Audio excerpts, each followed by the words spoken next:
Hello साथियों, जय हिंद। उम्मीद करते हैं आप सब अच्छे होंगे। दोस्तों, आज है, समझ लीजिए कि 2024 का लास्ट डेज यानी 31 दिसंबर है दोस्तों। और कल जाकर के डेट बदलने वाला है, कैलेंडर बदलने वाला है और 1 जनवरी 2025 आने वाला है, नया साल आने वाला है दोस्तों। इसलिए आप सभी मेरे यूट्यूब फैमिली को नए साल का बहुत बहुत बधाई, कॉन्ग्रेचुलेसन कि आप सबों को नया साल में नया उपहार मिलने वाला है जॉब का। और आप सब नया साल में कदम रखने वाले हैं आरटीसी में, ठीक है। जिनका ज्वाइनिंग होने वाला है उन लोग को बहुत बहुत बधाई, डबल बधाई। एक नया साल का बधाई, दूसरा जॉब लगने का बधाई। बाकी बात, जिन भाइयों का सिलेक्शन नहीं हो पाया दोस्तों, वो लोग अभी से बेहतर मेहनत कीजिए ताकि 2025 का अंत होते होते आपका भी सिलेक्शन हो जाए और आपको भी मैं 2026 का बधाई दूं, आपका भी सिलेक्शन हो जाए दोस्तों, ठीक है। तो ये मीठी मीठी शुभकामनाओं के साथ में आज का वीडियो स्टार्ट करते हैं। और आज का जो वीडियो होने वाला है दोस्तों, वो CISF का सैलरी स्लिप के ऊपर होने वाला है, ठीक है। तो आज का जो वीडियो होने वाला बहुत ही बेनिफिशियल इंफॉर्मेटिव होने वाला है, क्योंकि मैं इसमें अनदर फोर्सेस का भी हम इधर क्या करने वाले हैं, तुलना करने वाले हैं दोस्तों, ठीक है। जिससे आप सबों को पता चलेगा CISF का जो सैलरी है 100, उसके बाद BSF हो गया या तो CRPF हो गया, ठीक है। ये लोग के सैलरी में क्या डिफरेंसेस आता है, ठीक है। तो आइए आप सबको हम दिखाते हैं CISF का सैलरी स्लिप, ठीक है। तो आप सब समझ जाइएगा कि CISF को कितना पेमेंट मिलता है। ट्रेनिंग सेंटर में पहले दोस्तों अलग कहानी था, और अब ट्रेनिंग सेंटर के बाद जब पोस्टिंग आता है तो उसमें अलग पैसा मिलता है, ठीक है। तो चलिए दोस्तों, सबसे पहले आप सबको दिखाते हैं हम। चलिए भरभली एक बार देख लीजिए सरसरी निगाह से कि किस तरह से रहता है सैलरी स्लिप, ठीक है। उसके बाद आप सबों को हम बढ़िया से ब्रीफ करने वाले हैं कि सैलरी स्लिप में क्या होता है। तो जो नए होंगे चैनल को सब्सक्राइब कर लीजिएगा और मेरे साथ में जुड़ जाइएगा, क्योंकि आप सबों को हम छोटा से छोटा, बड़ा से बड़ा टॉपिक पर वीडियो बनाते रहते हैं, आप सबों को समझाते रहते हैं, मार्गदर्शित करते रहते हैं, गाइडलाइन देते रहते हैं, ठीक है। तो जो ज्वाइनिंग करने वाले हैं दोस्तों, वो आप सबों के लिए बहुत ज़रूरी आवश्यक जानकारी जो था वो है कि आप सब अटेस्टेशन फॉर्म भर लीजिए अच्छा से। ऑनलाइन ही भराएगा, लेकिन आप सब बढ़िया से भरिएगा। और इसके ऊपर हम वीडियो बना चुके हैं, इस वीडियो के एंड स्क्रीन में दे देंगे। आई बटन में कुछ वीडियो हम डाल रखते हैं, तो उसको भी आप सब देखिएगा। तो चलिए दोस्तों, वीडियो को हम स्टार्ट करते हैं, ठीक है। तो ये रहा CISF का सैलरी स्लिप, इसको आप बढ़िया से देखिएगा, समझिएगा। ये हुआ CISF का लोगो, संरक्षण और सुरक्षा इसका मोटो है, ठीक है। Central industrial security force, ministry of home affair के अधीन, केंद्रीय औद्योगिक सुरक्षा बल, गृह मंत्रालय, भारत सरकार के अधीन, ठीक है। ये पेमेंट आता है सबको, जितना भी नौकरी करने वाले होते हैं।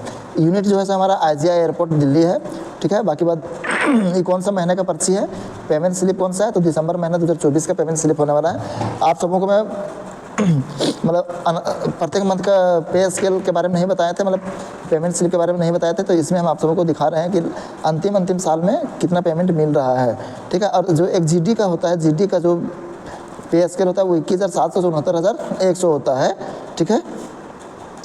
इसमें सारा इन्फॉर्मेशन दिया रहता है कि ये सैलरी स्लिप किसका है, तो कैंडिडेट का नाम रहेगा, उसका कौन सा पोस्ट पर है वो, तो उसका यहाँ पर नाम दिया हुआ रहेगा। किस फोर्स में है तो यहाँ रहेगा, उसका फोर्स नंबर भी यहाँ लिखा हुआ रहता है, ठीक है। एक प्रान नंबर होता है, प्रान नंबर यहाँ पर लिखा हुआ रहता है। जो पर्सनल इन्फॉर्मेशन था उसको ढक दिए हैं। पेन नंबर जो होता है, पेन नंबर यहाँ पर डाला हुआ रहता है। अकाउंट संख्या भी यहाँ पर नीचे डाला हुआ रहता है, ठीक है दोस्तों। तो सैलरी स्लिप में कौन कौन सा पेमेंट जुड़ता है, तो आप सबको हम दिखा रहे हैं। यहाँ पर देखिए क्या चीज़ है। ये है हकदारी कटौती, ठीक है। बाकी गैर सरकारी निधि कटौती, NGF का, NGF में कहाँ कटौती होता है। इसके अलावा और किस से कटौती होता है, हकदारी मतलब कौन कौन सा पेमेंट मिलता है। जैसे भी बात करते हैं, 2 साल कंप्लीट हो चुका है हम लोग का, तो एक वर्ड होता है दोस्तों प्रोबेशन पीरियड। तो प्रोबेशन पीरियड 2 साल में कंप्लीट हो जाता है। यानी प्रोबेशन पीरियड एक ऐसा पीरियड होता है जिसमें आप कच्चा मकान के समान होता है। कच्चा मकान के समान होता है कि आपका घर कभी भी गिर सकता है, यानी आपको नौकरी से कभी भी हटाया जा सकता है। क्यों? अगर आप बहुत ज़्यादा गलत काम करते हैं, डिसिप्लिन का उल्लंघन करते हैं, कोई गड़बड़ करते हैं, तो आपको जो अपॉइंटमेंट अथॉरिटी है, जो कमांडेंट साहब हैं, ठीक है, आपको कभी भी नौकरी से डिसमिस कर सकते हैं, ठीक है। तो जब 2 साल कंप्लीट हो जाता है तो ये प्रोबेशन पीरियड हो जाता है कंप्लीट, यानी आपको आप थोड़ा सा मजबूत कदम जमा लेते हैं, यानी आपको डायरेक्ट छोटे छोटे गलती पर आपको बाहर जाने का धमकी नहीं दिया जाएगा, आपको नौकरी खाने का धमकी नहीं मिलेगा, ठीक है। तो 2 साल में 2 बार इंक्रीजमेंट लग चुका था, ठीक है, 3% का 2 बार इंक्रीजमेंट लग चुका था। तो 21,700 था, वो 2 बार इंक्रीजमेंट लगा तो एक बार कितना हुआ, 21,700 हुआ। 21,700 फर्स्ट में था, ठीक है। उसके बाद कितना हुआ था, 22,100 हुआ था, 22,100 हुआ था। फिर अब दूसरा बार, अरे भैया कितना लगा, ये 22,100 नहीं 22,400 हुआ था, ठीक है। शुरू में तो 21,700 ज्वाइन किए थे, उसके बाद एक इंक्रीजमेंट ना तो 22,400 हुआ। फिर सेकंड इंक्रीजमेंट जब लगा दोस्तों तो ये हुआ 23,100 हुआ, ठीक है। तो सेकंड इंक्रीजमेंट में तो बेसिक सैलरी हमारा 23,100 हुआ। उसके बाद महंगाई जो भत्ता है वो 53% अभी मिल रहा है, ठीक है दोस्तों। तो 53% यहाँ पर 12,243 रुपये ऐड हुआ है। एक टीपीटी होता है, टीपीटी, ठीक है। टीपीटी भी यहाँ पर हम लोग को 3600 रुपये मिल रहा है, ऐड हो रहा है। और टीपीटी के ऊपर भी 53% का डीए मिलेगा, तो इसका 1908 रुपये अलग से ऐड होगा। देखते जाइएगा अच्छा से कैसे पैसा ऐड हो रहा है। बेसिक सैलरी 23,100 ऐड हुआ। महंगाई भत्ता 23,100 पर 53% कैलकुलेट कीजिएगा तो 12,243 रुपया। टीपीटी जो है 3600 रुपये ऐड हो रहा है। टीपीटी के ऊपर फिर से 53% का डीए लगेगा, तो 1908 रुपया यहाँ पर ऐड हुआ, ठीक है। चलिए अब धीरे मतलब नीचे आते हैं। इधर फिलहाल 0 है, ये सब 0 सब है, ठीक है। किसी तरह से कोई अलाउंस नहीं मिल रहा है। उसके बाद बात करते हैं, इधर सारा 0 है। एक होता है कंपनसेशन, यानी जो हम लोग बैरक में रहते हैं, अभी हम लोग को फैमिली लेकर के बाहर में नहीं रह रहे हैं, ठीक है। तो हम लोग बैरक में रहते हैं तो उसका रहने का 1800 रुपये आता है, ठीक है। तो यहाँ पर हम लोग को बहुत ज़्यादा नुकसान हो रहा है। अगर फैमिली दिल्ली जैसे शहर में हम लोग अगर फैमिली लेकर के बाहर में रहेंगे दोस्तों, तो हम लोग को ज़्यादा पैसा मिलेगा, ठीक है। जो यहाँ पर हम लोग को 1800 में जो काम चलाना पड़ रहा है दोस्तों, वहाँ पर 7,000, 8,000 या तो 6,000 मिनिमम वहाँ पर हम लोग ले सकते हैं अलग से। तो 1800 की जगह पर अभी हम लोग को मतलब 6,000 और 7,000 की जगह पर अभी 1800 रुपये में लोग काम चलाना पड़ रहा है। तो यहाँ पर बहुत ज़्यादा नुकसान यहाँ पर हो रहा है। शादी हो जाएगा या तो अपने मम्मी पापा कोई भी है बिना शादी किए भी अपना फैमिली को ला सकते हैं और बाहर में आप रख सकते हैं। 8,000 7,000 रुपया आप 6,000 रुपया आप कमा सकते हैं सिटी के हिसाब से, ठीक है। तो यहाँ पर नुकसान हो रहा है, ठीक है। 1800 में काम चला रहे हैं। उसके बाद यहाँ पर देखिए रम भत्ता, सीआईएसएफ में कोई दारू का भत्ता नहीं मिलता है, सीआईएसएफ में दारू नहीं मिलता है। साबुन कपड़ा धोने का 56 रुपये मिल रहा है, पहले 45 रुपये था तो अब बढ़ के 56 रुपया हो गया है। COR जो खाना का जो पैसा होता है वो 4425 रुपये मिल रहा है, 4425 रुपये यहाँ पर हम लोग को ऐड हो रहा है, ठीक है। बाकी भाई यही सब पेमेंट था। एक बार आप देख लीजिए कौन कौन सा पेमेंट जुड़ा। अब उसके बाद आप लोगों को टोटल बताएंगे। 23,100 रुपये ऐड हुआ। महंगाई भत्ता 12,243 रुपये ऐड हुआ। टीपीटी 3600 रुपये हुआ। टीपीटी के ऊपर 53% का डीए लगा, 1908 रुपये ऐड हुआ। सब इधर 0 है। उसके बाद नीचे आइए, जो कंपनसेशन मुआवजा मिलता है, घर का मुआवजा मिलता है, बैरक का अलाउंस मिलता है वो 1800 रुपये मिल रहा है। साबुन का अलाउंस मिल रहा है 56 रुपये मिल रहा है। खाना का जो होता है वो 4425 रुपये मिल रहा है। और 4425 रुपये का पूरा खाना का पैसा कट जाता है, ठीक है। अगर आप छुट्टी जाएंगे तो जितना दिन छुट्टी रहेंगे उसमें 4425 रुपये में कम हो जाएगा। अगर आप पूरा एक मंथ 31 दिन आप खाना खाते हैं तो आपका इतना पैसा ख़त्म हो जाएगा, ठीक है। तो ये जो पैसा आता है ये चला जाता है, इस पर भरोसा नहीं है। चलिए तो यहाँ पर आप देख सकते हैं, ये जो बता रहे थे वो दिसंबर मंथ 2024 का लास्ट महीना का पेमेंट बता रहे थे, ठीक है। तो आप तो समझते जाइएगा।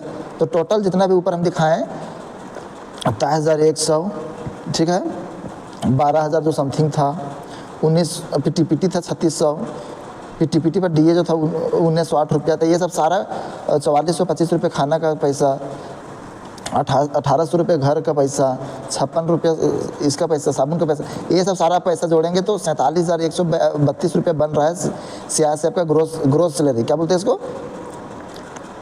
इसको ग्रोस सैलरी कहते हैं, ठीक है।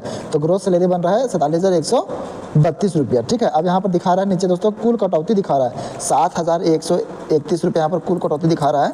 अब कहाँ कहाँ कटा से देखिए इधर ये गवर्नमेंट डिडक्शन में सरकारी जो कटौती होता है, जो new NPS new pension scheme के तहत जो कट रहा है, न्यू पेंशन स्कीम के तहत 3565 रुपये कट रहा है। न्यू पेंशन स्कीम के तहत NPS के तहत 3565 रुपये कटा है। उसके बाद नॉन गवर्नमेंट फंड होता है, एनजीएफ होता है, एनजीएफ नॉन गवर्नमेंट फंड होता है, इसमें 3500 कुछ कटा था, यानी ये 35 नहीं, यहाँ पर कुछ कट हो गया है, यानी इसमें 3535 रुपया करके इस तरह था, तो इतना पैसा अलग से कटा है। इसमें से आप सबको हम दिखाना चाहते हैं कि खाना का पैसा कितना कटा है। अच्छा, ऊपर में दिखाते हैं, थोड़ा सा इधर कट गया है, देखिए यहाँ पर आप देख सकते हैं, ये जो है व्हीकल चार्ज, बस में हम लोग आना जाना करते हैं ड्यूटी में, तो 902 रुपये बस का पैसा कटा है। उसके बाद ऊपर जाते हैं तो आप सबको इधर हम दिखाते हैं, एनजीओ मेस का पैसा कटा है 2664 रुपया, क्योंकि हम 21 दिन का हम छुट्टी गए थे घर, तो बीच में ये जो आधा पैसा ही मतलब एक तरह से कटा है। कुल मिला के 2664 रुपये यहाँ पर हमको खाना का पैसा कट रहा है, जबकि हमको कटना चाहिए था 4000 प्लस कटना चाहिए था। ठीक है, छुट्टी जाएंगे तो हम डाइट ऑफ कर देते हैं। डाइट क्या करते हैं दोस्तों, डाइट ऑफ कर देते हैं, तो हम लोग को खाना का पैसा बच जाता है। ठीक है, तो यहाँ पर अभी हम दिखा देते हैं, पहले आप लोग टोटल पैसे कितना हुआ। टोटल पैसा 47,132 रुपये बन रहा था, 7,131 रुपये कट गया। ठीक है, तो नेट जो पेमेंट बचता है, जो हमारे अकाउंट में घुसता है, हमारे अकाउंट में आता है, वो 40,100 रुपया अकाउंट में आया। ठीक है, ये कहाँ का सैलरी है दोस्तों, तो एक समझ लीजिए कि उस जगह का, यानी एयरपोर्ट में ड्यूटी कर रहे हैं, यहाँ का सैलरी है। और एयरपोर्ट का क्या खासियत है दोस्तों, यहाँ पर कोई भी अलाउंस नहीं मिलता, कोई भी अलाउंसेस नहीं मिलता, जीरो अलाउंस मिलता है। ठीक है, तो जीरो अलाउंस मिल रहा है, सिर्फ यहाँ पर टीपीटी मिल रहा है, सिर्फ यहाँ पर टीपीटी मिल रहा है। तो टीपीटी में कितना, तो एक जगह 3600 और एक 1900, यानी अप्रोक्स 5700 रुपया खाली यहाँ पर ऐड हो रहा है। ठीक है, तो 5700 रुपया ही ओनली टीपीटी के नाम पर मिल रहा है। बाकी अगर हम बात करते हैं हार्ड रिस्क एरिया का अलाउंस, हार्ड एरिया, ठीक है, अगर हार्ड एरिया का बात करते हैं दोस्तों, तो यहाँ पर जैसे कि अगर हम बात करते हैं छत्तीसगढ़ का, छत्तीसगढ़ में भी जो किरंदुल, बचेली, ये सब नक्सल प्रभावित जो एरिया है, नक्सल प्रभावित एरिया, ठीक है, तो वहाँ पर 17 से 18,000 रुपया, 17 से 18,000 रुपया अलग से ऐड हो रहा है। अगर आपका पोस्टिंग रहता हार्ड एरिया में, तो ये 40,000 रुपया भी जो दिख रहा है ना, अभी आपका अकाउंट में 60,000 रुपया घुसता। तो अभी आप लोग को देख के लगेगा जैसे कि 40,000 रुपये बहुत कम मिलता है सीआरपीएफ की सैलरी, लेकिन जब अगर आप हार्ड एरिया में रहते, जम्मू में रहते, किरंदुल, बचेली, ये सब जगह पर रहते हैं, और भी छत्तीसगढ़ में और भी हार्ड एरिया है जहाँ पर नक्सल अफेक्टेड एरिया है, तो वहाँ पर अभी अप्रॉक्स 20,000 रुपया अलग से सारा अलाउंस वगैरह मिलता। हार्ड अलाउंस 17,000 मिलता, प्लस में और भी कुछ अलाउंस उसमें ऐड होता, तो 20,000 रुपया आपका अलग से ऐड होता। तो 40,000 रुपया प्लस में 20,000 रुपया, ये सब मिला करके आपका 60,000 रुपया आपका सीआरपीएफ में मिलता। अभी का बात कर रहे हैं, यानी 2 साल कंप्लीट होने के बाद। ठीक है, तो और कहीं कहीं पर 10,000 रुपया अलाउंस है। ठीक है, तो जहाँ पर थोड़ा कम हार्ड एरिया है, तो वहाँ पर जाएंगे तो आपको मान चलेगा 40,000 मिल रहा है, तो 10,000 रुपया और ऐड हो जाएगा, प्लस में मतलब 2-3 हज़ार रुपया और अलग से इधर ऐड होता है। ठीक है, तो इस तरह से 55,000 रुपया आप वहाँ पर भी आप कमा सकते थे, 53 से 55,000 रुपया आप इधर भी सीआरपीएफ में कमा सकते थे। तो ये मत बोलिए कि आप सीआरपीएफ का पैसा कम है। ठीक है, तो एरिया के हिसाब से ऐसा होता है। तो रहा ये दोस्तों सीआरपीएफ की कहानी। ठीक है, सीआरपीएफ का इससे भी कम कहीं कहीं पर टीपीटी अलाउंस नहीं मिलता है दोस्तों, तो वो लोग को 56-5700 रुपया भी और कम हो जाता है, यानी उन लोग को मात्र 34,000 से 35,000 उन लोग के अकाउंट में घुसता होगा, कोई ऐसा इलाका है। लेकिन इधर एयरपोर्ट में ड्यूटी कर रहे हैं तो यहाँ पर 56-5700 रुपये समझ लीजिए टीपीटी का अलाउंस यहाँ पर मिल रहा है। ठीक है, टोटल डीए वगैरह मिला करके, तो इसकी वजह से 40,000 यहाँ पर बन रहा है। 40,000 भी नहीं बनता, इससे थोड़ा कम बनता, लेकिन खाना का पैसा मेरा 2665 रुपये ही बन रहा है, तो जबकि यहाँ पर 4,000 बनना चाहिए। अगर 4,000 बनता तो अभी मेरा 40,000 नहीं, ये 38,000 समथिंग पैसा यहाँ पर मतलब आता। ठीक है, लेकिन खाना का छुट्टी गए थे, इसकी वजह से खाना का पैसा थोड़ा कम हुआ, तो यहाँ पर मेरा 40,000 रुपया यहाँ पर बन के आया है अकाउंट में। ठीक है, अगर यही दोस्तों आप अगर सीआरपीएफ में रहते हैं, ठीक है, बीएसएफ में रहते हैं, आईटीबीपी में रहते हैं, ठीक है, तो आप लोग के पास बहुत ज़्यादा पैसा रहता है। ये 2 साल के भीतर में सीआरपीएफ में रहते हैं तो आपको 60,000 रुपया आपका कहीं नहीं जाता आपका, क्योंकि अभी हम क्या बोले, सीआरपीएफ में भी आपको 60,000 रुपये मिल सकता था। कब, जब आप हार्ड एरिया में ड्यूटी करते तब। अब आप जानते ही हैं कि सीआरपीएफ हमेशा जो है सो हार्ड एरिया में ही ड्यूटी करता था। हार्ड एरिया को लोग अलाउंस मिलते रहता है। ठीक है, तो अलग अलग टाइप के लोग को अलाउंस मिलते रहता है। ठीक है, तो अलग वीडियो बनाएंगे जिसमें हम सीआरपीएफ, बीएसएफ, आईटीबीपी वो लोग का भी हम कंपैरिजन करेंगे। तो अभी हम आप सबको बता दिए सैलरी के बारे में। उम्मीद करते हैं वीडियो समझ में आया होगा, अच्छा लगा होगा, इन्फॉर्मेटिव लगा होगा। ठीक है, वीडियो को लाइक कीजिएगा, दोस्तों के बीच में शेयर कीजिएगा। आप लोग नए होंगे तो मेरे चैनल को सब्सक्राइब जरूर कर लीजिएगा, क्योंकि आप सबको बहुत ही बेनिफिशियल वीडियो आप सबको लाते रहते हैं। ठीक है, चलिए फिर मिलते हैं नए वीडियो में। तो जय हिंद, जय भारत। आप सबको फिर से हैप्पी न्यू ईयर, क्योंकि कल मेरा आज नाइट ड्यूटी है, तो रात भर ड्यूटी में रहेंगे, तो आप सबको हैप्पी न्यू ईयर नहीं बोल पाएंगे। ठीक है, इसलिए अभी एडवांस में हैप्पी न्यू ईयर।